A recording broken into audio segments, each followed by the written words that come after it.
Mga emergency response equipment ng MMDA nakahanda na para i-deploy sa mga rehiyon na mangangailangan ng mga ito.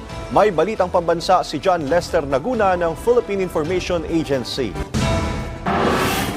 MMDA Rescue Assets nakahandang i-deploy sa ibang rehiyong nangangailangan. Rubber boats, life vests, chainsaws, modular tents at water purifiers. Ilan lamang ang mga ito sa mga rescue assets na nakahanda ng ipadala ng Metro Manila Development Authority o MMDA anumang oras sa ibang rehiyong nangangailangan. Ayon kay MMDA Chairman Atty. Romando Artes, nakaabang ang kanilang ahensya sa abiso ng Office of Civil Defense kung mayroong ibang rehiyon na nangangailangan ng karagdagang tulong sa kanilang lugar.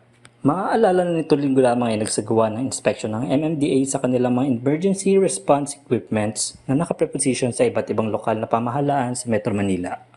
Naglunsad din ng MMDA ng bagong teknolohiyang ArcGIS na nagmamapa ng lokasyon ng mga emergency vehicles, search and rescue teams, pati na rin ng mga ospital at evacuation centers upang mas madaling malaman ang available assets ng ahensya. Samantala, patuloy pa din ang pagbibigay diin ni Chairman Artes sa kahalagahan ng pagkikipagtulungan ng mga mamamayan sa pamahalaan tuwing may kalamidad partikular sa pagsunod sa utos na lumikas. Para sa Balitang Pabansa, ito si John Lester Naguna ng Philippine Information Agency National Capital Region.